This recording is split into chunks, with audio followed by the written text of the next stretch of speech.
थक गए आप लोग? खैरियत से हैं?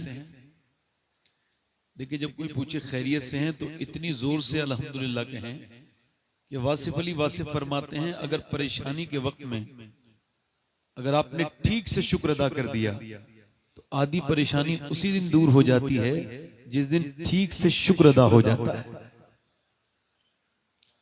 आप अपने घर सो रहे होते, आपको पता नहीं आप कहां बैठे। एक बार गौसे आजम गुजर के जा रहे हैं गली से तो नमाज पढ़ने के लिए, तो उनके मुरीद के दिल में ख्याल आया कि पूरे बाजार ने देखा कि गौसे आजम निकले, मगर किसी ने तवज्जो नहीं की, खातिर में नहीं लाए। अब कोई मशहूर आदमी निकले और कोई उस पर तवज्जो ना करे, नोटिस ना करे उसको, तो हैरत होगी नहीं कि भाई ये इतना जो है वो मशहूर आदमी है। तो गौस पाक के मुरीद ने अभी दिल में ये सोचा ही था, तो गौसे आजम ने उसकी तरफ देख के मुस्कुराया। और फिर बाद में ना आपने फिर पूरे उस बाजार को देखा, आपकी नजर बाजार पर पड़ी है, सारे बाजार वाले अपने काम छोड़ के दरवाजे रास्ते में आ गए, कोई हाथ चूम रहा है, कोई पांव चूम रहा है, कोई दुआएं ले रहा है। फिर आपने देखा कि सारा बाजार जाम हो गया, फिर आपने नजर उठाई तो फिर सब बहाल हो गया मामला, लोग अपनी अपनी दुकानों पे चले गए। फिर आपने अपने मुरीद से कहा, तुम अपने दिल में क्या सोचते थे? लोग मेरी तरफ तवज्जो नहीं कर रहे हैं। फरमाते हैं, ये कौन होते हैं मेरी तरफ तवज्जो करने वाले? मैं इनकी तरफ तवज्जो नहीं कर रहा था। तो आप यहां पे आए नहीं हैं, आपको अल्लाह के रसूल ने बुलाया है। अब इतना हल्के अगर आप सुभान अल्लाह इतनी रात में बोलेंगे तो मैं तो आपसे ज्यादा थक जाऊंगा।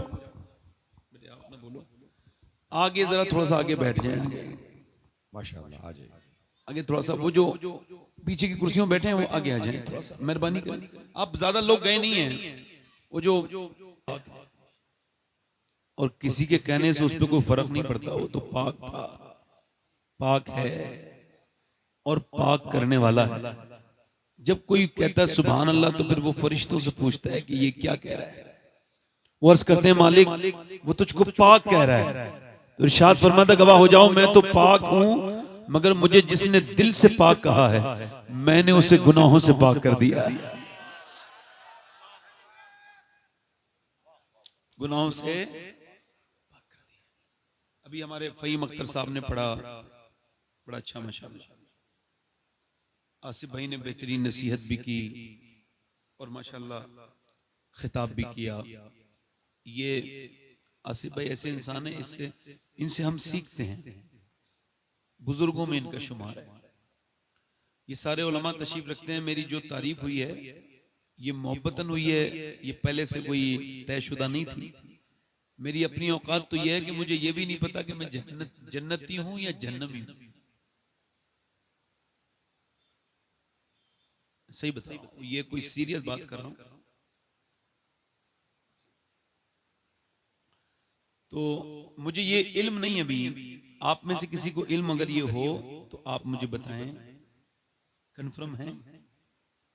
मौलाए कायनात ने पहली मुलाकात की है ब्रांडेड आशिक से, यानी पूरी दुनिया क्लेम करती है कि मैं आशिक हूं, और हुजूर ने अपनी ज़बान मुबारक से इरशाद फरमाया कि उवैस करनी मेरा आशिक है। अब पहली मुलाकात है और हज का मौसम है, अरफात का मैदान है। पहली मुलाकात है, हजरत उमर से कहा गया है, हजरत अली को और हजरत उमर को हुक्म है कि जाओ उवैस से दुआ करवाना। अब ये मुलाकात पहली है, मौला अली बैठे हैं, वो नमाज पढ़ रहे हैं, उन्होंने जैसे सलाम फेरा है तो हजरत अली ने पूछा, भाई आपका नाम क्या है? तो उन्होंने पलट के जवाब दिया, अल्लाह का बंदा। तो उवैस करनी से मौला अली बोले, इरशाद फरमाया कि भाई अल्लाह के तो सारे ही बंदे हैं, माँ बाप ने कोई नाम तो रखा होगा ना। तो उवैस करनी पलट के जब चेहरा दिखाया तो पूरा चेहरा आंसुओं से भीगा हुआ था और बहुत ज्यादा रोते थे और कहते थे, ए अली अगर मुझे अल्लाह बख्श देना तो मेरा नाम उवैस करनी है, और अगर मैं ना बख्शा जाऊं तो फिर बता मेरा क्या नाम है। आज नाम के झगड़े नहीं, कुछ नहीं। जिसको अपनी बख्शिश के बारे में कन्फर्म हो तो तकब्बुर करे, वाकई में बख्शा जाएगा। बाकी किसी को हक नहीं पहुंचता कि वो तकब्बुर करे, है ना? हाँ, कितने लोग ऐसे हैं जो ईमान पर पैदा होते हैं मगर ईमान पे मरते नहीं।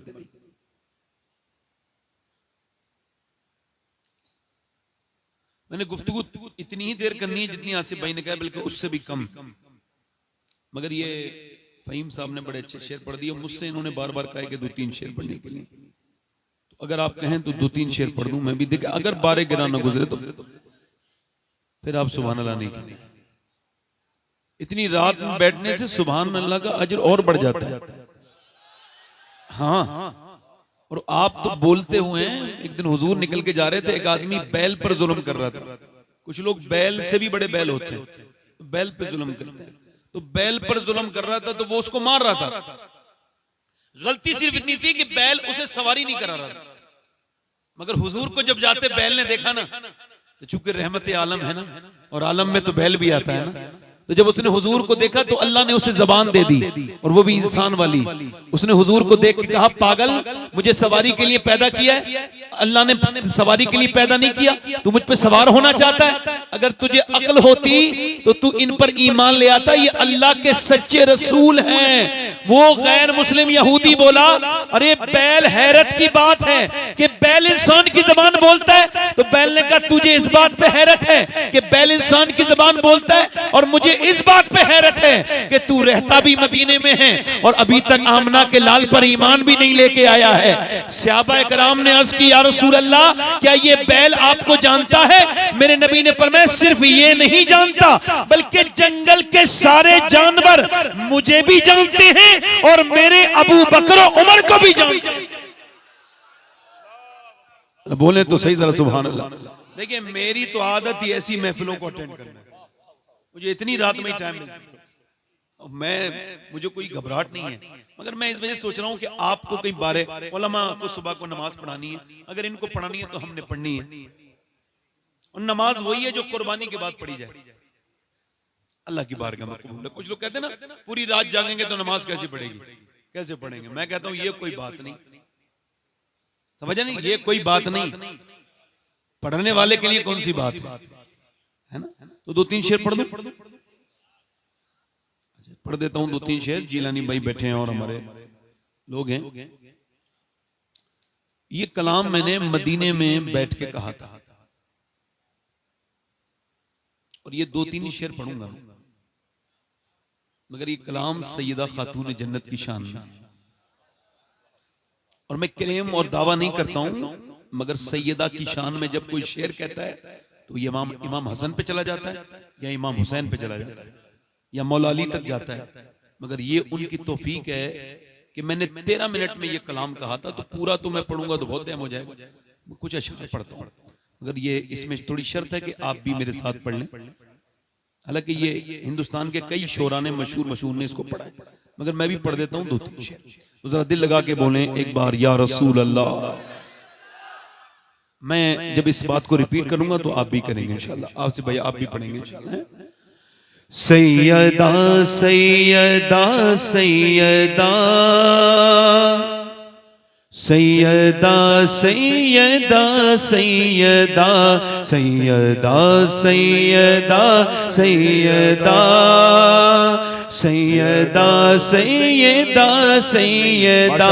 कैसे होगा बयां आपका मर्तबा, सैयदा सैयदा सैयदा।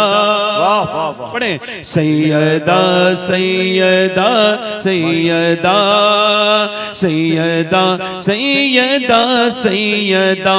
जो जमाने में सबसे बड़ी मां रही, जिनके दर की जिनके घर की तरह कोई घर ही नहीं। अरे जिनके बेटों में है मेरे ख्वाजा मोईन, जिनके बेटों में है मेरे ख्वाजा मोईन, उनके ही लाडले तो है गौसुल वरा, सैयदा सैयदा सैयदा सैयदा सैयदा जिसके घर में सैयदा के नाम का नमक आता हो वो जरा पढ़ ले जरा। सैयदा सैयदा सैयदा। सैयदा जरा हाथों को उड़ा के पढ़े, हाथों को उड़ा के पढ़े माशाअल्लाह। सैयदा सैयदा सैयदा सैयदा सैयदा सैयदा। और जिसकी सूरत अज़ल में बनाई गई, अल्लाह अल्लाह, वाह वाह वाह। जिसकी सूरत अज़ल में बनाई गई, मुस्तफा की तरह ही सजाई गई। जिसकी सूरत अज़ल में बनाई गई, मुस्तफा की तरह ही सजाई गई। सारी दुनिया में बेहतर जो पाई गई, सारी दुनिया में बेहतर जो पाई गई, रब का कुरान, हाँ रब का कुरान देता है जिसका पता। सैयदा सैयदा सैयदा। अगर कोई दुआ हो तो मांग लेना, बीच बीच में कबूल होगी इंशाअल्लाह। ये सैयदा का जिक्र हो रहा है, ये आम जिक्र नहीं हो रहा। पढ़े सैयदा सैयदा सैयदा सैयदा सैयदा। और ये शेर सुने, जो सरापा सखावत की तफसीर है। अल्लाह, ऐसी सखावत ना वाह, हमने वाह, कभी सुनी, वाह, वाह। न देखी, न जानी, न पहचानी, न कभी किसी में ऐसी सखावत हो सकती अल्लाह। कि इमाम हुसैन के पास एक आदमी आया, कुछ अल्लाह के नाम पे मिलेगा, दाता लाहौरी लिखा है, क्या आपने फरमाया अभी तो नहीं मगर थोड़ी देर के बाद आना। माशाअल्लाह। तो वो शाम में आया तो आपके ऊंटों पर 25,000 सोने के सिक्के आए। कितने? अल्लाह। बोले तो सही जरा। हम तो भिखारी को पहले तो एडवाइस देते हैं कि भाई तुम भीख क्यों मांग रहे हो, तुम्हें शर्म नहीं आ रही? अगर उनको शर्म आती तो वो आपके पास आते। अब आपको ना देते हुए शर्म आनी चाहिए, है ना? इमाम हुसैन ने फरमाया शाम में आना, 25,000 दीनार आए सोने के सिक्के। अब वो कहने लगा फकीर मेरा तो काम बन गया, तो मैंने सोचा अगर एक भी सिक्का सोने का मिल गया तो काम तो मेरा बन ही जाएगा ना। तो इमाम हुसैन ने फरमाया भाई मेरा ये साइल बैठा है और ये इसी के नसीब के ऊंटों को खोला ना जाए, जैसे लदे हुए हैं ना सिक्के वैसे ही लदे रहने दें, और ये सिक्के सारे आपके हैं। उसने कहा हुजूर 25,000 सोने के सिक्के ये मेरे हैं? पर मैं हाँ ये सब तेरे हैं। कहने लगे हुजूर और ये ऊँटनी, ये जो 2 ऊँटनियां हैं ये, फरमाया अब इसे भी दे के क्या करेगा, इन्हें भी बांध लेना अपने काम में लेना। और ऊँटनी बड़ी महंगी मिलती थी। किसी ने पूछा हुसैन एक बार में फकीर को इतना देना समझ में नहीं आया। कहने लगे मैं अपनी माँ फातिमा की वजह से दे रहा हूँ। क्या मतलब? मेरी अम्मी ने कहा था हुसैन अगर तेरे दरवाजे पे कोई मांगे और फिर कहीं और भी जाके मांगे तो फिर क्या तूने दिया? देने मांगने वाले को एक बार में इतना दे दे कि फिर वो कहीं मांगने के लायक न रहे बल्कि वो खुद देने वाला बन जाए। अल्लाह अकबर, अल्लाह अकबर, अल्लाह अकबर, अल्लाह। जो सरापा सखावत की तफसीर है, माशाअल्लाह माशाअल्लाह। शान में जिसकी आया ततहीर है। अरे हूबहू जो मोहम्मद की तस्वीर है, हूबहू जो मोहम्मद की तस्वीर है, जिसके बेटों से ये दीन अहमद चला। सैयदा सैयदा सैयदा। आखिरी शेर। वाह वाह वाह माशाअल्लाह। मैं अपने इमाम से बड़ी मोहब्बत करता हूं तो ये शेर में आला हज़रत को लाया हूं। वाह वाह वाह। करबला जिसके कुनबे का दस्तूर है। वाह वाह वाह। इतनी रात में जो आप ध्यान से सुन रहे हैं इस वजह से ये कलाम सैयदा की शान में सुने। करबला जिसके कुनबे का दस्तूर है, जिसका हर बच्चा नूरुन अला नूर है। अरे नूर जिसके घराने से मशहूर है, नूर जिसके घराने से मशहूर है, नूर ही नूर जिसको रज़ा ने कहा। सैयदा सैयदा। और ये मक्ते का शेर मैं पलट रहा हूं बारगाह सैयदा से और ये लफ्ज मेरे ज़बान पे जारी हो रहे हैं। तेरे कदमों से यूं मेरा जाना हुआ, जैसे जिंदा जनाजा रवाना हुआ। तेरे कदमों से यूं मेरा जाना हुआ, जैसे जिंदा जनाजा रवाना हुआ। सारी दुनिया से अब मैं बेगाना हुआ, सारी दुनिया से अब मैं बेगाना हुआ। अपने दर पे शबाहत को फिर से बुला, सैयदा सैयदा। पढ़ ले जरा एक बार, सैयदा। बस यहां से तकरीर शुरू कर रहा हूं। इकबाल का एक शेर है, डॉक्टर इकबाल का। इकबाल ने कहा था कि खिरद ने कह भी दिया लाइला तो क्या हासिल, दिलो निगाह मुसलमान नहीं तो कुछ भी नहीं। वासिफ अली वासिफ फरमाते हैं, निगाह का आदिल वो है जिससे दूसरे की बेटी में अपनी बेटी और दूसरे की बहन में अपनी बहन नजर आ जाए। अल्लाह, निगाह का आदिल, वो निगाह पर इंसाफ करने वाला है। इस्लाम पाकीज़गी सिखाता है। गौसे आज़म फरमाते हैं, सबसे बड़ी पाकीज़गी हाथ पैर की पाकीज़गी नहीं, निगाह की पाकीज़गी।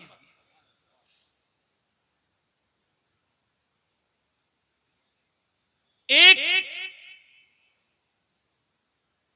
बड़े बुजुर्ग हैं जो मौला अली के खलीफा भी हैं और मुरीद भी हैं और शागिर्द भी है। जरा बोले सुभान अल्लाह, माशाअल्लाह। यानी इतना क्लोज रिलेशन मौला अली से कि वो खलीफा भी हैं, मुरीद भी हैं, शागिर्द भी हैं, और इसके अलावा उन्होंने अम्मी उम्मे सलमा का दूध भी पिया है, यानी हुजूर की बीबी का उन्होंने दूध भी पिया है। उनका एक मुरीद जो हाफिज भी है, कारी भी है, और वो खुद बयान करते हैं इमाम हसन बसरी कि मेरा एक मुरीद जो सबसे बेहतरीन हाफिज और सबसे बेहतरीन कारी था, वो बसरा में उससे बेहतरीन हाफिज और कारी कोई नहीं था। फरमाते हैं वो एक दिन मेरे पास आके रोने लगा, कहने लगा हुजूर मैं बर्बाद हो गया, मैं कहीं का नहीं बचा, मैं मुझ पे लानत बरस गई अल्लाह की। मैंने पूछा क्या हुआ? कहने लगा हुजूर बर्बाद हो गया, कुछ दुआ कर दे। मैंने कहा बता तो भाई, घबराया हुआ क्यों है, तेरे ये होश इतने खराब क्यों हैं? कहने लगे हुजूर कल से कुरान का एक लफ्ज भी याद नहीं रहा, मेरे दिल से एक एक लफ्ज कुरान का निकल चुका है। कहा मुझे बता हुआ क्या था? कहने लगे हुजूर ये हुआ कि कल मैं निकल के जा रहा था दोपहर के वक्त में, एक लड़की पे मेरी बुरी नजर पड़ी, मैंने उसका पीछा किया, उसने पलट के मुझसे कहा तुझको शर्म नहीं आती? एक तरफ तू कहता है तू हाफिज कुरान है और दूसरी तरफ तू मुझे बुरी नजर डालता है, तुझे इसकी भी हया नहीं आती? तेरे सीने में अल्लाह का कुरान है। कहता है उसके ये लफ्ज पूरे नहीं निकले थे कि मेरे सीने से में बीरानी फैल गई, और उसके बाद हुजूर एक भी आयत मुझे याद नहीं है, अभी तो मेरा सिर्फ कुरान निकला है, कहीं मेरा ईमान न निकल जाए हुजूर, मैं बेईमान होके न मर जाऊं। और वो ये कह के दहाड़े मार मार के रोया, पूरी महफिल जमा हो गई, कहा हुजूर मेरे लिए दुआ कर दे। इमाम हसन बसरी ने दुआ फरमा दी, मगर आप फरमाते हैं इमाम हसन बसरी कि मेरे दौर में सबसे ज्यादा जो लोग ईमान पर नहीं मरे, यानी मरते वक्त उनका ईमान छिन गया, कहते उसमें बड़े बड़े काबिल, बड़े बड़े आबिद और जाहिद भी थे, कहते जिनके ईमान छिन गए ये वो लोग थे जो बदनिगाही करते थे, जिनकी निगाह उनकी कंट्रोल में नहीं थी। अब मैं आपसे यही पूछने चाहता हूं, नौजवानों से गुजारिश करना चाहता हूं, कहीं खुदा ना करे ये जो आपकी फ्री वाली जीबी है, ये जो आपकी रोज अपडेट होने वाली जियो की जीबी, और ये जो रोज अपडेट होने वाली आपकी एयरटेल की जीबी, ये जो आपने इंस्टाग्राम चलाया है, ये जो आपने फेसबुक चलाया है, ये जो आपने उसमें तस्वीरें देखी हैं, उसमें बरहना लड़कियों को आपने माज़अल्लाह देखा है, मगर फिर भी आपके ईमान पे कोई फर्क नहीं पड़ा। इसका मतलब ईमान या तो अंदर है नहीं, और अगर है तो कमजोर इतना हो गया है कि अब वो बिल्कुल मरने के बराबर हो गया है। अल्लाह ना करे कि इस बदनिगाही की वजह से कहीं ईमान छिन गया तो क्या होगा?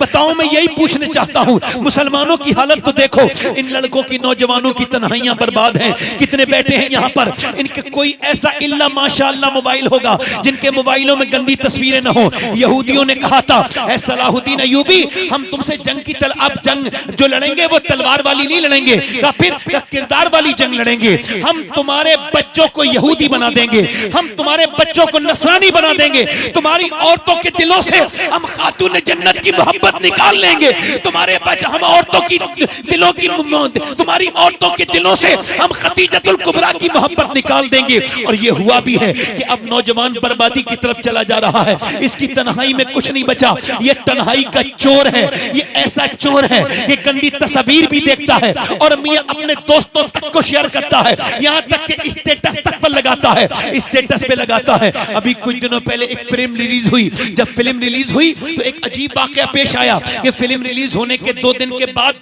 जो है वो लखनऊ के थिएटर के बाहर एक जरीन फातिमा नाम की लड़की खड़ी है। अच्छा, उससे पूछा जा रहा है कि आप फिल्म देख के आई हैं? वो कह रही जी मैं फिल्म देख के आई हूं। उसके बुर्का भी है बाकायदा। उससे पूछा जा रहा है अब आप जो है वो फिल्म देख के आई हैं, कहा क्या अच्छा लगा आपको फिल्म में? फला जो बंबई के हीरो की फिल्म रिलीज हुई है, उसने कहा मुझे स्टोरी अच्छी लगी, मुझे उसके गाने अच्छे लगे, मुझे ये कुछ अच्छा लगा। अगर मैं उसके करीब होता तो उसके पांव पकड़ लेता और कहता मेरी बहन ऐसा कर, या तो अपना नाम बदल ले या अपना किरदार बदल ले। तू फातिमा नाम रख के थिएटर के बाहर खड़ी है, तुझे नबी की बेटी के नाम की भी परवाह नहीं हुई। काश मेरी बेटी इस बात को समझती और काश मेरे बच्चे समझते। इकबाल कहता है बुत शिकन उठ गए, बाकी जो रहे बुतगर हैं, उम्मती 22 से रुसवाई ये पैगंबर हैं। आज तक किसी गैर मुस्लिम ने ना कुरान को समझा ना हदीस को समझा, वो सिर्फ मुसलमान को समझता है। अगर नेक मुसलमान दोस्त मिल जाए तो कहता है इस्लाम नेकों का मजहब है, और अगर बुरा मुसलमान मिल जाए तो कहता है इस्लाम बुरों का मजहब है। नाम मोहम्मद दानिश है, नाम मोहम्मद अरहान है, नाम मोहम्मद जैद है, नाम मोहम्मद तुफैल है, नाम मोहम्मद अली है, नाम मोहम्मद हुसैन है, नाम जो है वो हसन है, और मियां स्टेटस गंदे लगे हुए हैं। शर्म आनी चाहिए। कोई तेरे स्टेटस देखेगा तो क्या करेगा?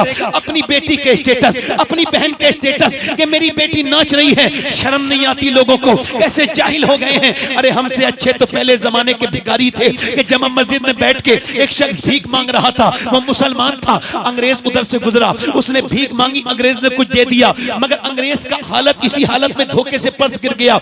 ना अंग्रेज ने देखा ना भिखारी ने, मगर भिखारी को बाद में मिल गया, उसने रख लिया, अंग्रेज तो मिला नहीं। 3 महीने तक इंतजार किया। 3 महीने के बाद अंग्रेज आया, उसने कहा बाबू ये आपका पर्स है साहब। उसने पर्स खोल के देखा, इसमें बहुत से पैसे थे। क्या ये पैसे बहुत हैं? क्या ये तूने पैसे खर्च क्यों नहीं किए? क्या तू भिखारी नहीं है? क्या तू भीख मांगता नहीं है? कह लगा तू क्या भिखारी नहीं है, मोहताज नहीं है? उसने कह लगा ठीक है मैं मोहताज हूँ, मुझे पता है कि मैं भिखारी हूँ, मगर ये पैसे क्यों नहीं लिए? कह लगा मैं भिखारी हूँ मगर बेगैरत नहीं हूँ। क्या मतलब? क्या तू ईसा का उम्मती है, मैं मुस्तफा का उम्मती हूँ। अगर तेरे नबी ने मेरे नबी से कह दिया होता क़यामत के दिन कि आपका उम्मती चोर है, तो भिखारी तो हूँ, मेरी कोई औकात नहीं, तो हुजूर की बारगाह में कैसे जाता, अपने सरकार की बारगाह में कैसे जाता? तो ये ले अपना पर्स ले ले, मैं ऐसा भिखारी नहीं हूँ, मैं नबी का गुलाम हूँ। अंग्रेज बोला तू बाद में ये पर्स देना, पहले जरा मुझे उस ईमान का चस्का चखा जो तूने चख रखा है। जब इस उम्मत के भिखारी के ईमान का ये आलम है, ईमानदारी का ये आलम है, तो फिर इस उम्मत के नबी की ईमानदारी का आलम क्या होगा? मियां जरा गौर तो करें, जरा तवज्जो तो करें, आज कहां चली जा रही है ये कौम, जरा गौर तो करें। इन्होंने क्रिस्टियानो रोनाल्डो को अपना इन बच्चों ने अपना क्रिस्टियानो रोनाल्डो को अपना आइडियल बनाया है। पूरा अरब बर्बाद हो गया। जाके देखो, मैं सिर्फ एक आदमी की बात नहीं कर रहा हूं, पूरे अरब अमीरात पर, यानी Dubai, Qatar, Dubai, Abu Dhabi, जहां जहां जाएंगे उन्होंने रिसर्च किया कि ये बच्चे बड़े होके क्या बनना चाहते हैं। तो उन्होंने मालूम है क्या लिखा?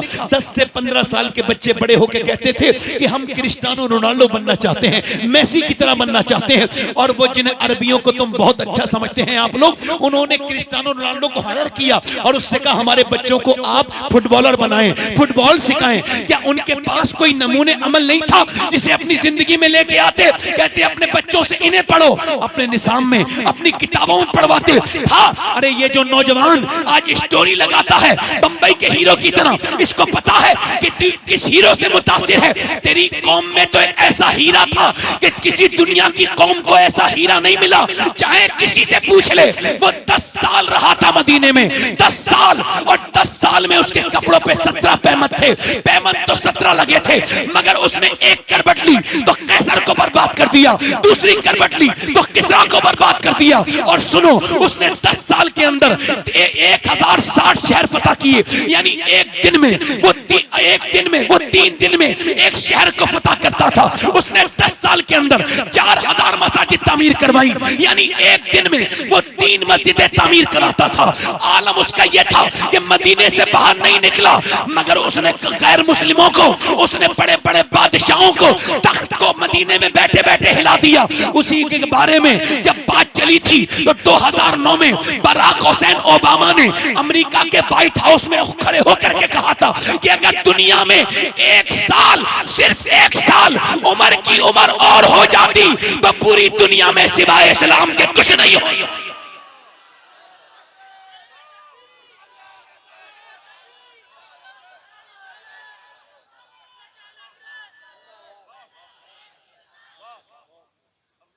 थोड़ा इको कम करें भाई, हम किधर चले गए, इधर तो देखो किन लोगों के पीछे जा रहे हैं। दिल लग रहा है नहीं लग रहा है? बोलो थोड़ा और बोलूं या फिर बताएं? अच्छा मुझे तो छुट्टी दे दो, मुझे रोज तकरीर करनी पड़ती है। आज जरा थोड़ा सा मैं घर में हूं तो परेशानी ज्यादा कम हो रही। बोलूं? तवज्जो तो करें जरा, दिल लगा के बोले सुभान अल्लाह। अरे आप जो कौम अपने आइडियल को भूल गई हो, क्या तुम्हारे पास कोई आइडियल थे? भाई हमारे पास आइडियल, आज मैं उनका जिक्र करता हूं आसिफ भाई के सामने। पहली बार मैं उनका जिक्र कर रहा हूं जिन्हें अब हमारे एरास में जगह नहीं मिलती। हमारी महफिल उनके जिक्र से बिल्कुल महरूम है। ढोल पीटने वाले, कव्वाली सुनने वाले पीर साहब बहुत झूमते हैं, मगर पूरे उर्स में कहीं भी सहाबा का जिक्र नहीं होता। और सहाबा रीढ़ की हड्डी हैं, आइडियल हैं, और वो कहते हैं भाई हम उनका जिक्र करेंगे नहीं, हमारा जिक्र होना चाहिए, हमारी महफिल, हमारा जिक्र, हमारी तारीफ। इमाम गजाली कहते हैं तारीफ सुनने से बड़ी बीमारी रूह की कोई दूसरी है ही नहीं। जो अपनी तारीफ सुन के खुश होता है वो दूसरों की निगाह से खुद को देख रहा होता है। बेवकूफ है वो, कभी अपनी आंख से जिंदगी पे नजर न की। वही जाबिये जो के आम थे मुझे खा गए, ये वही जाबिये पुराने लिए फिरते हैं। वो कहते हैं जब तक मेरी तारीफ नहीं होगी मेरा उर्स कामयाब नहीं होगा। मैं कहता हूं पीर साहिब जब तक आपकी नहीं होगी उर्स कामयाब नहीं होगा, और जब तक अबू बकर उमर की नहीं होगी उर्स कबूल नहीं होगा।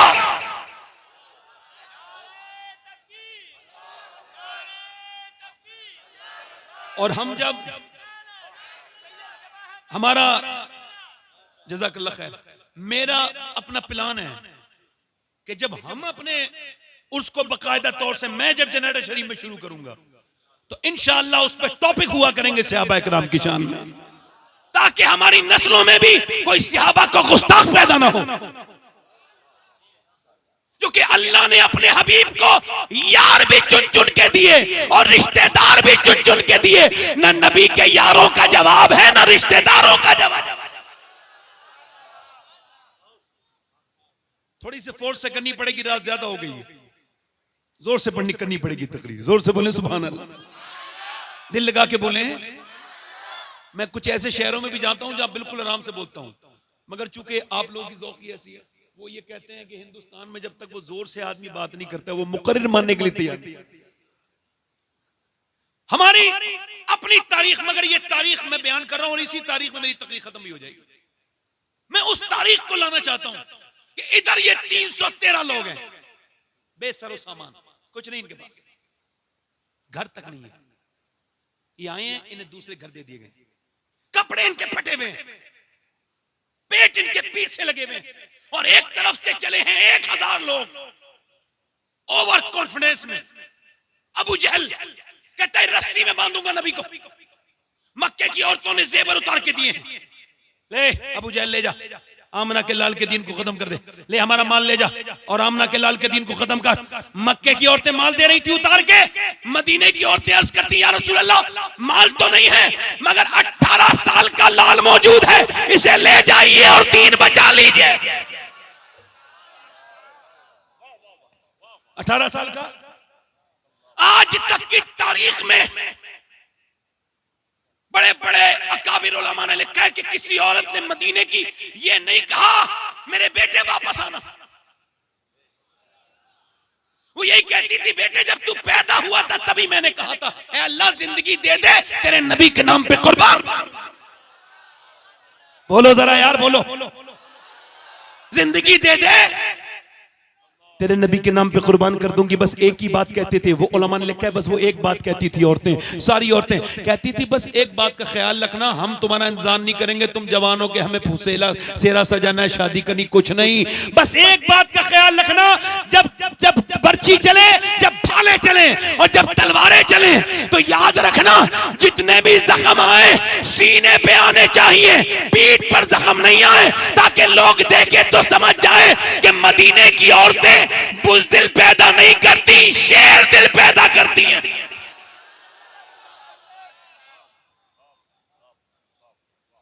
मदीने की औरतों ने, मेरे नबी ने फरमाया, इधर देखो, तवज्जो करो, ये बद्र क्या है? ये बद्र अल्लाह की आयत है। अल्लाह ने बद्र को अपनी निशानी कहा, कुरान में कहा गया, इरशाद फरमाया, आज भी बद्र के मैदान में ये बड़े बड़े अल्फाज के साथ अल्लाह की ये आयत कोड है, जली लफ्जों में, वलक़द नसरकुमुल्लाहु बिबद्रिन व अंतुम अज़िल्ला।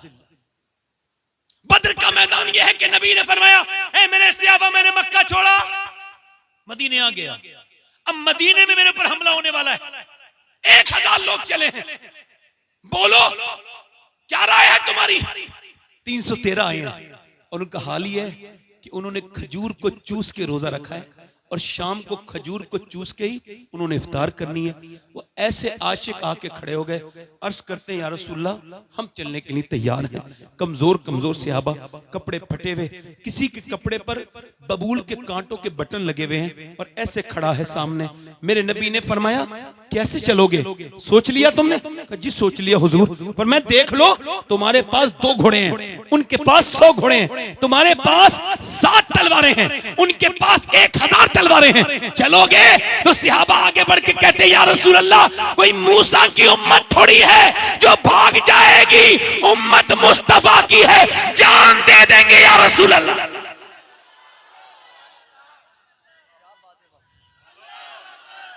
जान दे देंगे या रसूल अल्लाह। आपकी एक निगाह की बात है मेरे आका, हम तो आप पर कुर्बान होने के लिए हैं। मेरे इमाम ने कहा था, हुस्न यूसुफ पे कटी मिस्र में अंगुश्ते जनान, सर कटाते हैं तेरे नाम पे मर्दाने अरब।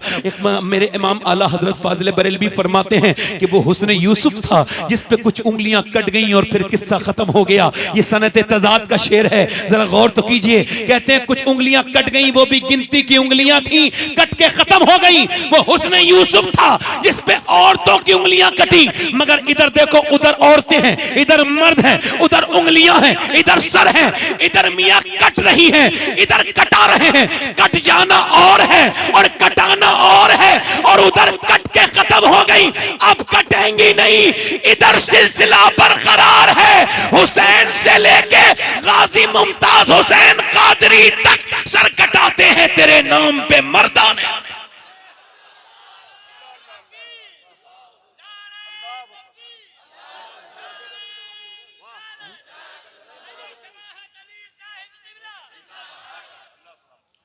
मेरे नबी ने फरमाया, चलो मेरे सहाबा, अच्छा ऐसे कलंदर भी देखें, हाथों में तलवार नहीं ले चलने के लिए तैयार हो गए। हुजूर ने फरमाया, लड़ोगे कैसे? का हुजूर जैसा आप इरशाद फरमाए। फरमाया ठीक है। फरमाया खजूर की डंडियां दे दो, ये खजूर की डंडी तुम्हारी, ये खजूर की डंडी तुम्हारी, ये खजूर की डंडी तुम्हारी। अब खजूर की डंडी लुजगुन, और वो कहां वो ताकतवर तलवार, मगर वो हाथ में लेके कोई होपलेस नहीं हुए, नाउम्मीद नहीं हुए, बल्कि उसको वो हवा में लहराने लगे। ऐसे लहराते थे जैसे उनके हाथ में कोई खजूर की डंडी नहीं, बल्कि कोई एटम बम आ गया है, कोई बहुत बड़ी ताकत आ गई है। ऐसे घुमा के जाते थे। यहूदी हुटिंग करने लगे, ओ मुसलमानों, क्या फारिग हो दिमाग से? पागल हो क्या? कभी खजूर की डंडी ने तलवार से जंग जीती है? तो मुसलमान बोले, सहाबियों, यहूदियों, सुनो, न खजूर की डंडी पर न तलवार पर है, भरोसा जितना भी है मदीने की सरकार पर है।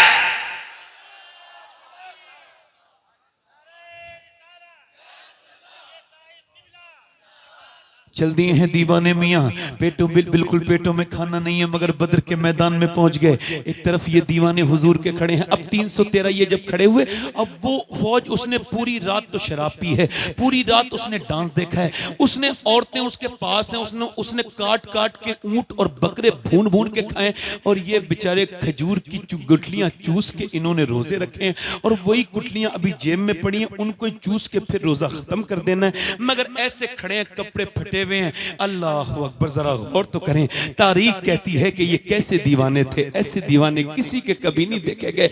जब इनकी हुटिंग हुई, उन्होंने कहा, उन्होंने बत्तियां कसी, टौन कसे और फिक्रे कसे। कहने लगे, कुफारे मक्का, ओ मुसलमानों, हमसे लड़ने आए हो, तुम्हें ऐसे मसलेंगे जैसे हम मक्खी और मच्छर को मसलते हैं लोग। हम तुम्हें मसल के रख देंगे, तुम्हें किसी हम छोड़ेंगे नहीं किसी लायक तुम्हें। अल्लाह अकबर। और सुनो मुसलमानों, गौर करो, जब वो ये सब कहते थे अल्लाह अकबर, तो मेरे नबी ने सर सजदे में रखा था। ये चीज आप भूल गए। मैं आपको यही बताने आया था कि सजदे की अहमियत की तरफ देखें, कि जब हुजूर ने देखा वो टौन कस रहे हैं और मेरे गुलाम कमजोर हैं, तो हुजूर ने सर सजदे में रख दिया, मेरे आका ने सर सजदे में रख दिया। अब आप परेशान हो जाते हैं तो आप मुझे तलाश करते हैं, उन्हें तलाश करते हैं, इसे तलाश करते हैं। आपको हुजूर ने अकेला नहीं छोड़ा था, सजदा दिया था। अगर बेटी की शादी नहीं हो रही तो क्यों किसी के पास जा रहे हो? अपने घर में मुसल्ला बिछाओ, मेरा दामन आज भी पकड़ लेना, कयामत के दिन भी पकड़ लेना।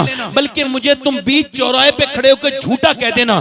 एक बार जितना लोगों के सामने रोते हो ना, इतना अपने रब के सामने रो के देखो। अगर तुम्हारी बात ना बन जाए तो कहना, उसके सामने झुक के तो देखो। कभी बेटी की शादी ना हो रही हो तो उसके सामने झुको, रिश्ता नहीं हो रहा तो उसके सामने झुको। पूरा घर झुके, तुमने झुकना ही छोड़ दिया, तुमने सजदे करने ही छोड़ दिए। क्या सजदे को कोई चीज रिप्लेस कर सकती है? नहीं नहीं, मेरे नबी ने आज सजदा किया है, और ये हासिल है तकरीर की मेरी ये बात कि मेरे नबी ने सजदा किया है। हजरत सैयदना अबू बकर सिद्दीक कहते हैं कि मैंने हुजूर को जितना उस दिन रोते देखा, इतना कभी रोते नहीं देखा। सरकार की चादर मुबारक नीचे को आती है और उसके बाद पीठ पे आती है, पीठ से नीचे को गिर जाती है, मैं ऊपर उठा के रखता हूं। नबी पाक की आंखों से जो आंसू गिर रहे हैं, उससे बद्र की रेत भीगती चली जा रही है। मेरे नबी की आंखों से आंसू गिरते हैं। मेरा इमाम कहता है, आंखें रो रो के सुजाने वाले, जाने वाले नहीं आने वाले। आंखें कुछ कहती हैं तुझसे पैगाम, ओ दरे यार के जाने वाले, हुस्न तेरा सा न देखा न सुना, कहते हैं अगले जमाने वाले। और साथ ले लो मुझे, मैं मुजरिम हूँ, राह में पड़ते हैं थाने वाले। मेरे नबी ने अपनी मुबारक आंखों से आंसू बहाने शुरू किए हैं। मेरा इमाम, कौन सी आंखें जिस तरफ उठ गई दम में दम आ गया। उस निगाहे इनायत पे लाखों सलाम। लब हिल रहे हैं, कौन से लब? पतली पतली गुले कुस की पत्तियां, उन लबों की नजाकत पे लाखों सलाम। तपती हुई रेत है, मुस्तफा जाने रहमत अर्ज करते हैं, मालिक मैंने जो मक्के में तकलीफें बर्दाश्त की, जो मक्के में मैंने तकलीफें उठाई, जो मेरे ऊपर पत्थर मारे गए, जो मुझे परेशान किया गया, जो मक्के में मेरी गर्दन दबाई गई, जो मेरे ऊपर ऊंट की ओजड़ियां रखी गई, जो मंडियों में मुझ पर गालियां दी गई, जो मुझ पर भत्तियां कसी गई, और जो शेबे अबी तालिब में मेरी बेटियां भूखी रहीं। मेरी बेटियों ने 9 दिन के बाद पेड़ के पत्ते खा के अपनी जान को बचाया। अल्लाह के रसूल की बेटी एक दिन इतनी भूखी हो गई थी, चारों बेटियां, कि उनके मुंह से आवाज नहीं निकलती थी मक्के में। सही मेरे आका ने पूछा, क्या हुआ खतीजा? खतीजतुल कुबरा रो दी। क्या हुआ खतीजा? अल्लाह के रसूल, अपना गम बर्दाश्त है, मगर आपकी चारों बेटियां इतनी भूखी हैं, उनकी आवाज नहीं निकलती है। किसी ने फिर ला करके हुजूर को नजराने में पेड़ के पत्ते दिए। नबी ने वो पेड़ के पत्ते अपनी बेटियों को खिलाए। हुजूर आज अर्ज करते हैं, मालिक जो मेरी बच्चियों ने पेड़ के पत्ते खाए हैं मक्के में, और जो मेरे ऊपर मारे गए हैं पत्थर ताइफ के मैदान में। नौजवानों, कभी ताइफ को याद किया करो। आपके और मेरे नबी ताइफ गए, 80 किलोमीटर सफर करके ताइफ, मक्के से ताइफ 80 किलोमीटर दूर गए। हुजूर के ऊपर पत्थर मारे गए, और पत्थर भी कितनी दर्दनाक मारे गए कि हुजूर एक पांव उठाते थे तो दूसरे पांव पे मारते थे, दूसरा पांव उठाते थे तो पहले पांव पे मारते थे, और मेरे नबी बैठ जाते थे तो उठा उठा के मारते थे। और मालूम है कितने पत्थर मारे? बहुत जोर जोर से ऐसे पत्थर मारे कि पिंडलियां फट गई मेरे हुजूर की। आप इसका अंदाजा करो कि पिंडलियां कैसे फटती है, पिंडली कैसे फटती है, कितनी जोर से मेरे सरकार के उन्होंने ऐसे पत्थर के लहूलुहान हो गए मेरे हुजूर। ज़ैद बिन हारिसा ने हुजूर को गोद में उठाया। अल्लाह अकबर, मेरा पैगंबर, मेरा रसूल, मेरा आका आज दुहाई दे रहा है, मेरे रब, वो जो मैंने पूरी जिंदगी मेहनत की, वो जो मैंने एक एक करके तिनका जमा किया है, ये 313 तेरा मेरी पूरी जिंदगी की कमाई है। ये मेरा अबू बकर, ये मेरा उमर, ये मेरा अली, ये मेरा बिलाल, ये मेरा बिलाल, ये मेरे अमीर हमजा, ये मेरी पूरी जिंदगी की कमाई है। अगर ये आज मिट गए ना, जिनके हाथ में खजूर की डंडियां हैं, तो कयामत तक तेरा कोई नाम लेने वाला नहीं होगा। मैंने पूरी जिंदगी जो मेहनत की है, तो ये मेरे गुलाम तैयार हुए हैं। मेरे मालिक अगर ये मिट गए, और फिर अर्ज करते हैं मालिक जरा देख तो, मेरे गुलामों को देख तो, अपने बंदों को। कोई ताकत नहीं है इनके पास, कोई ताकत नहीं है, मगर ये भूखे प्यासे हैं, खजूर की डंडी लेके तेरे नाम पे निकले हैं। अगर तूने इनकी मदद न की तो कोई कयामत तक तेरे नाम पे नहीं निकलेगा। मेरे नबी इतना रोए कि मेरा इमाम कहता है इजाबत का सेहरा, इनायत का जोड़ा, दुल्हन बन के निकली दुआए मोहम्मद। ऐसे रोए हैं, ऐसे रोए हैं कि जब मेरे नबी ने असर उठाया है, अचानक मुस्कुराए हैं। अबू बकर सिद्दीक कहते हम खुश हुए।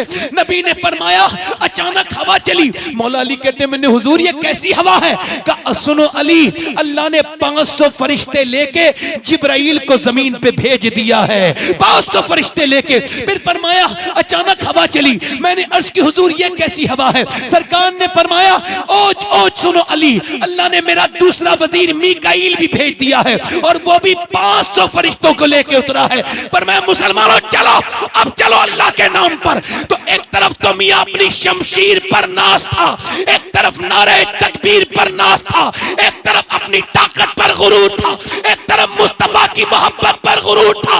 इस पार्टी को बड़ा बड़ा गुरूर था कि इस पर माल है, मगर सहाबा को यह गुरूर था कि उनके सामने आमना का लाल है।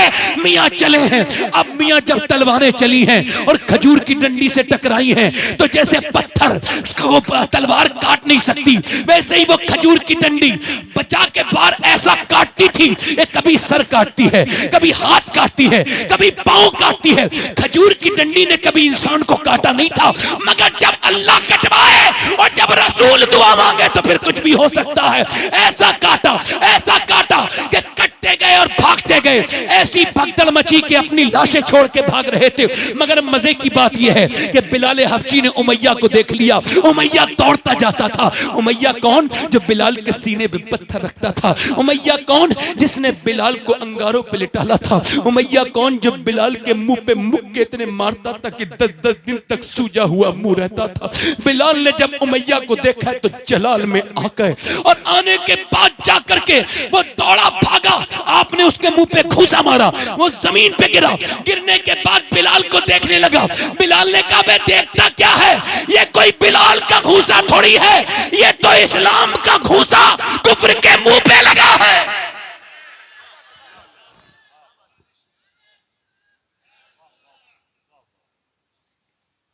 सत्तर काफिर मारे गए। कितने?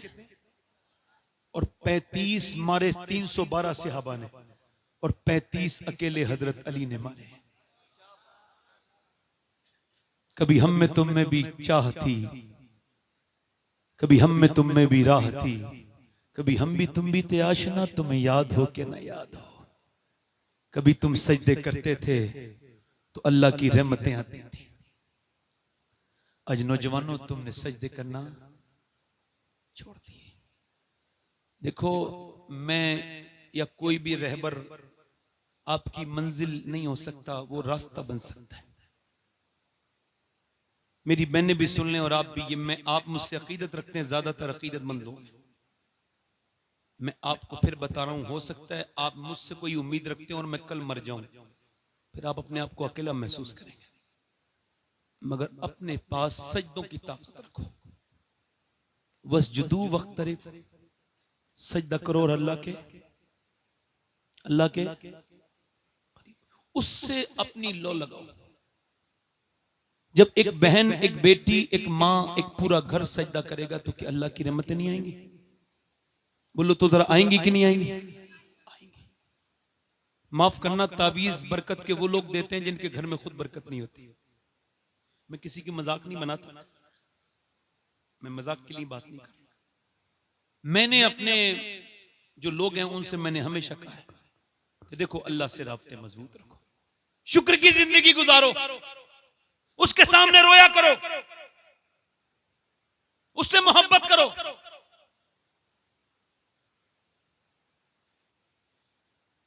ये अजमत वालिदैन प्रोग्राम है ना, अल्लाह ताला हाजी साहब की मगफिरत फरमाए।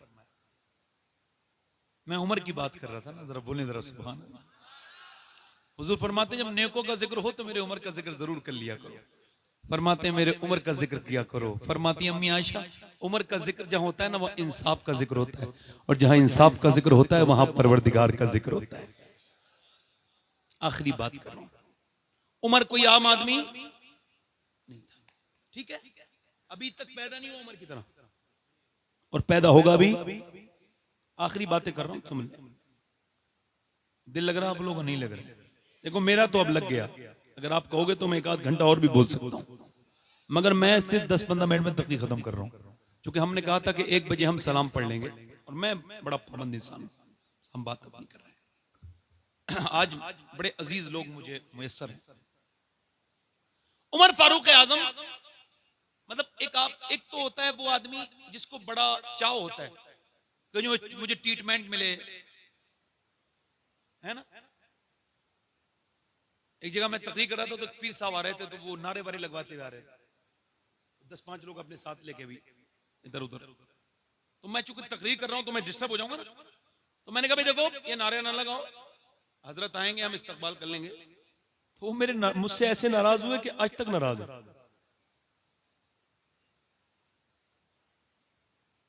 हजरत उमर समझ, चिराग बुझ गया, उठ के जला दिया। किसी ने कहा गुलाम से जलवा लेते, आपने फरमाया तो क्या हुआ, मैं चिराग जलाने से पहले भी उमर था, मैंने जला दिया तो फिर भी उमर हूं, क्या फर्क पड़ा। मैं जो एक आखिरी बात करूंगा ना उसको बड़ा गौर से सुनना है नौजवानों, खासतौर से मेरी इंशाल्लाह फाइनल हो रही बात। मैं आपको बात तो बता चुका, अपनी आखिरी बात कर रहा हूं। इतना ऊपर जब कोई आदमी चला जाए ना, और उमर कोई ऐसा आदमी नहीं है, आपको पता है पूरी दुनिया के हर शहर में ज़लज़ला आता है, मगर एक बार मदीने में ज़लज़ला आया और हजरत उमर बैठे थे मिंबर पर। कहां बैठे थे?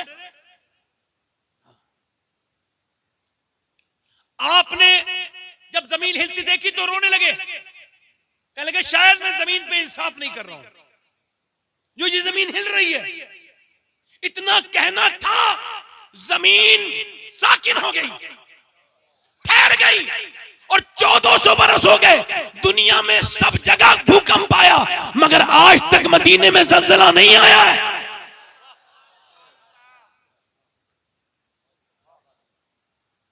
किसी ऐसे पीर की बात नहीं कर रहा हूं भाई जिसके मुरीदों ने उसकी करामतें गढ़ ली हैं,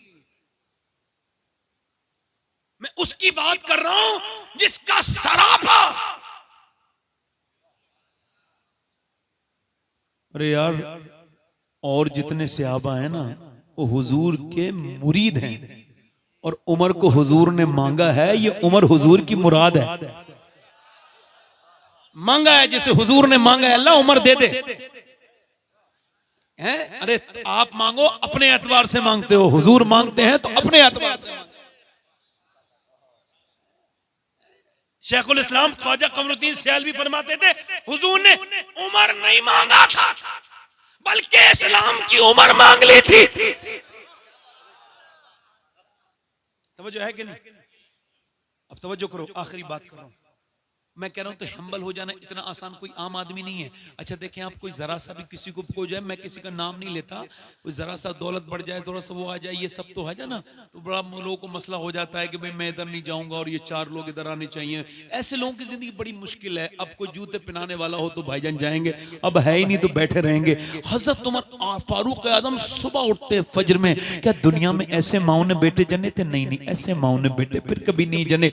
ऐसा इंसान के सुबह को उठने के बाद आप जाते हैं और जाकर के, ये उमर की जिंदगी से मैंने बहुत कुछ सीखा है अल्हम्दुलिल्लाह रब्बिल आलमीन। हजरत उमर फारूक आजम जाते हैं और जाकर के क्या करते हैं, तवज्जो करें, आप जो है ना पानी निकालते हैं डोल में, डोल से पानी निकालते हैं, फिर मशकीजा भरते हैं, कांधे पे रखते हैं। 60 साल से ज्यादा उम्र है, पूरी दाढ़ी सफेद है, कमजोर है, और पानी 1 घर में, 2 घर, 3 घर में, 4 घर में। किसी ने कहा हम आपका पानी भर देते हैं, कहने लगे कयामत के दिन मेरी जिम्मेदारियां आप नहीं उठा सकते, लिहाजा हट जाएं। तो एक दिन लोगों ने घेर लिया, कहने लगे दोपहर तक पानी भरते हैं। आप किसका पानी भरते हैं? हजरत उमर फारूक आजम रज़ी अल्लाह तआला अन्हु की आंखों में आंसू आए, कहने लगे मदीने में कुछ औरतें ऐसी हैं जिनका कोई पानी भरने वाला नहीं है, तो उमर उनके घर में पानी भर के देता है।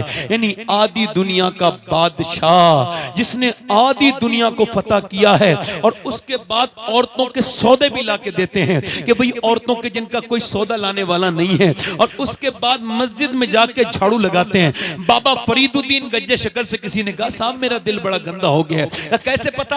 आपकी तकरीर का असर नहीं होता।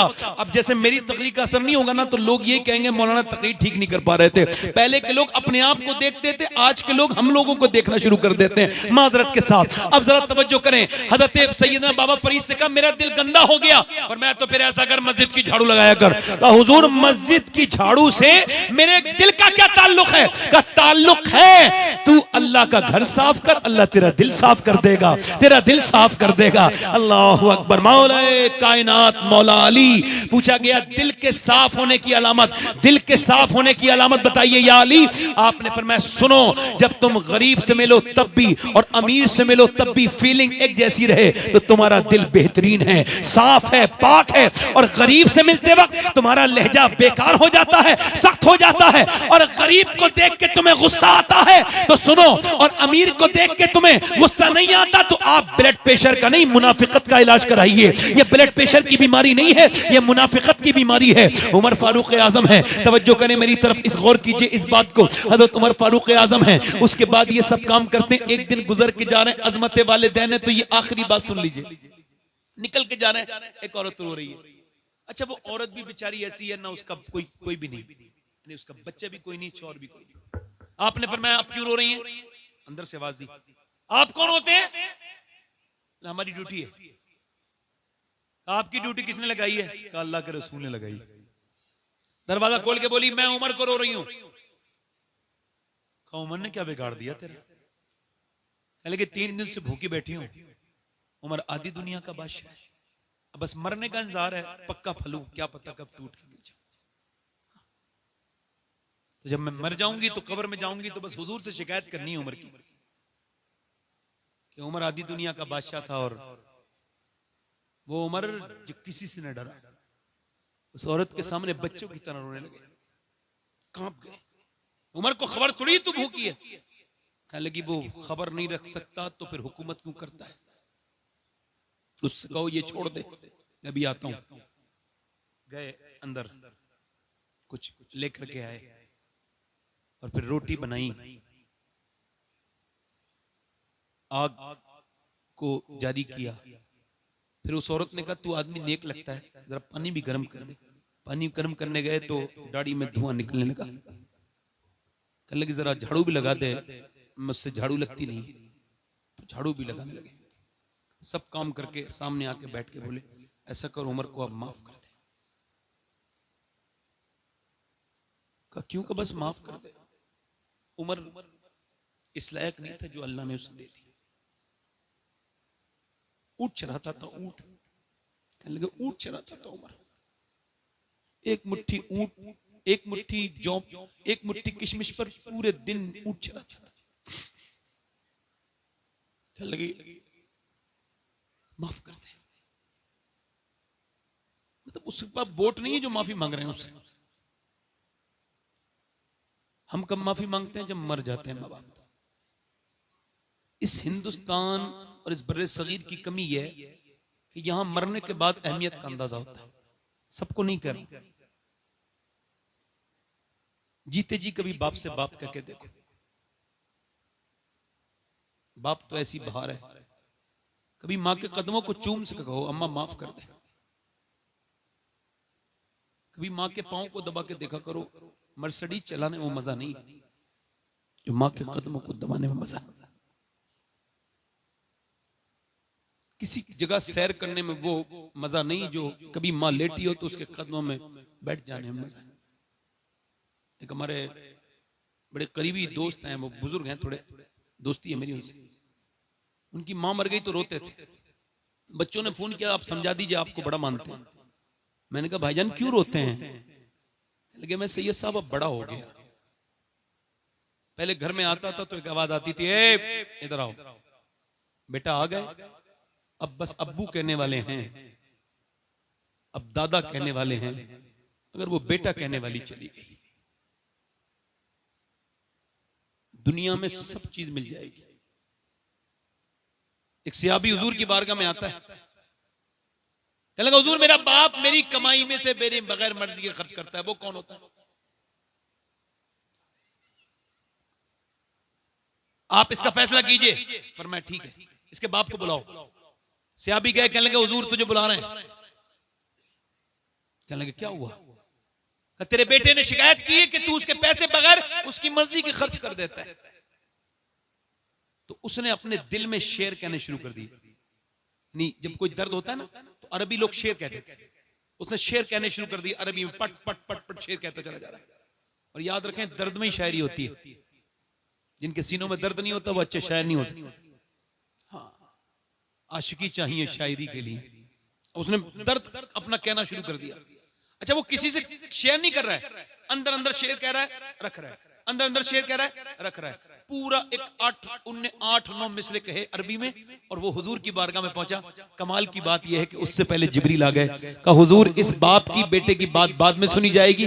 अल्लाह फरमाता है पहले वो शेर सुन लीजिए जो इसने अपने घर से आपके घर तक गए हैं।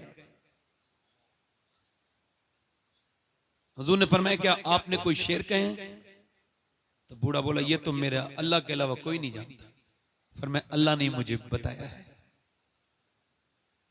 तो हुजूर ने फरमाया बताना कौन से शेर कहे? कहा हुजूर रहने दीजिए, नहीं बता। आला ने लिखा है जब उसने अपने शेर कहने शुरू किए ना तो मदीने की दीवारों से आंसू निकलने लगे। हुजूर ने फरमाया बताना क्या शेर कह के? उसने पहला शेर जो कहा उसका मफहूम ये था, या रसूलल्लाह मैंने पहले ये शेर कहा था कि मेरे बेटे आज तू मुझे आंखें दिखाता है, मगर मैंने तेरे लिए अपनी जवानी को बर्बाद करके और अपनी जवानी में आग लगा के तेरी जवानी में उजाला किया। मैंने परदेस काटे, मैंने कितनों की गालियां सुनी, कैसी कैसी जगह मजदूरियां की। मैं रात को आता था छुप के तुझे देखता था, तू सो जाता था देर रात था, तो मैं तुझे उठाता नहीं था मगर प्यार कर लेता था मेरे लाल। जब तू रात को बीमार होता था तो तेरी माँ का और मेरा दिल धक धक धड़कता था कि हमारे बेटे को कुछ होना चाहिए, ये मन ना चाहिए। तो सुबह लेके भागते थे, रातों को भागते थे। मैं ऐसा लगा तुझ में कि मैंने अपने जज्बात खत्ल कर दिए, जज्बात अपने बच्चों का सोचा, मैंने अपनी खुशियां कुर्बान कर दी। मैं दौड़ता रहा और मैंने ये नहीं सोचा कि मैं क्या कर रहा हूं। तू जवान हो गया, मैं बूढ़ा हो गया, मैं बिल्कुल जो है वो मैं पेड़ की तरह मुरझा गया, तू तने की तरह खड़ा हो गया। मगर जब तू बड़ा हुआ ना बेटे, तो मेरे दिल में ख्याल था तू मेरी बुढ़ापे की लाठी बनेगा, मगर तूने मुझे बहुत बुरा सबक, तूने मुझे बहुत बुरा अजर दिया। आज तू मुझे गुलामों की तरह बुलाता है। या रसूलल्लाह, मेरा दिल फटने को आता है इसकी ये बात सुन करके। या रसूलल्लाह, मैं आपसे पूछता हूँ, मैं इसका बाप हूँ, पूरी जवानी लगा के इसके साथ ये किया, तो क्या मैं इसके माल का मालिक नहीं? मेरे नबी पाक ने उसका गिरबान पकड़ लिया उसके बेटे का और फरमाया तू मुझसे ये पूछने आया ना कि तेरे बाप का हक है नहीं? तेरी जान तेरा माल, इतना तू हकदार नहीं अपनी जान माल पर जितना तेरा बाप हकदार है। तेरा बाप हकदार है। ये बाप चला जाएगा ना तो कल देखना कोई फिर मिलेगा नहीं। ये दूसरा दुनिया में कोई बाप दूसरा नहीं मिलता बाप के होते हो। जी हमने तो इसका एहसास किया है। मैंने आज से 22 साल पहले मेरे वालिद का विसाल हुआ और मैं ये सोचता हूँ कि बताएं, सब जगह तकरीरें होती हैं और सब लोग सुनते हैं, काश कि वो भी एक तकरीर सुन लेते मेरे वालिद, तो कम से कम उनके दिल को सुकून हो जाता। अजय मुझे बताएं, एक माली ने पेड़ को लगाया है, मौसमों से बचाया है, और पेड़ जब बड़ा हो गया और जब वो फल देने लगा ना तो फिर माली चला गया। तो अब वो माली चला गया, अब वो पेड़ जो है ना वो फल देता है, मगर वो बहुत उदास है, वो बहुत किसी को ढूंढता है। वो पेड़ कहता है मेरे फल सब खाते हैं, मगर जिसने मुझे बचाया था सर्दियों से गर्मियों से मौसमों, मेरा माली चला गया। अब पेड़ फल भी देता है तो वो उदास रहता है, उसको वो सब अच्छा नहीं लगता।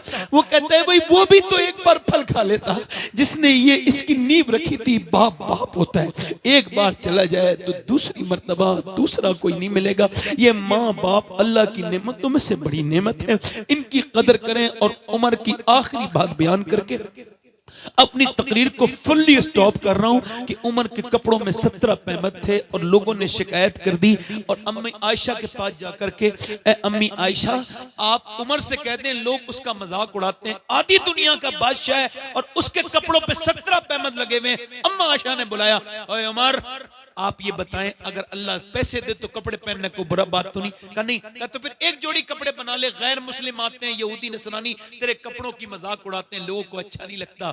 अम्मी आयशा से कहने लगे उसका नाम बताएं जो आपके पास आया था, उससे पूछूंगा मेरी जाती जिंदगी में उसने दखल क्यों दी, क्यों मेरे दिल को दुखाया।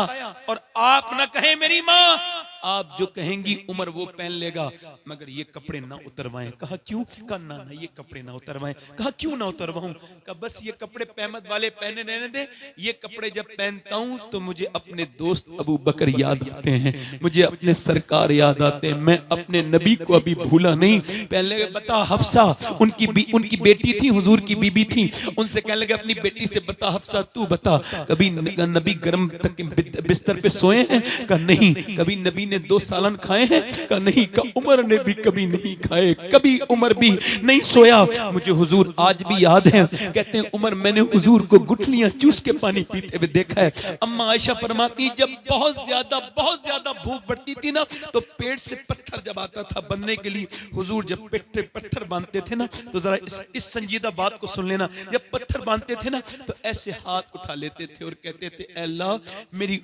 उम्मत कभी भूखी ना मरे, मेरी उम्मत कभी भूखी ना मरे। यानी तुम जो आप बैठे हो ना, आप हुजूर की दुआओं में शामिल हो। आज समझो या मरने के बाद समझो, आप कोई आम लोग नहीं हो। याद रखना तुम्हारे लिए नबी पाक ने दुआएं मांगी हैं और वो भी इतनी कि कोई किसी को इतना नहीं चाह सकता। मेरे आलात फरमाते हैं कब्र में भी हुजूर उम्मत के लिए दुआएं कर रहे हैं, आज भी कब्र अनवर में। और जब उठेंगे तो हुजूर सर सजदे में रखेंगे, कयामत के दिन अर्ज करेंगे बेशक मुज्दा शफात का सुनाते जाएंगे, आप रोते जाएंगे, हमको हंसाते जाएंगे। जिसने पेट में पत्थर बांधे उसे उमर नहीं भूला, मगर तुम्हारी शादियों ने भुला दिया। तुम्हारी शादियों में नाच गाने डीजे, अपने नबी को भुलाना है। बोलो मेरे भाइयों, तुम्हारे घरों में बेपर्दगियां, तुम्हारी बहनें बेटी क्या, किस बात पे मैं गुफ्तगू करूं और किसको छोड़ दूं?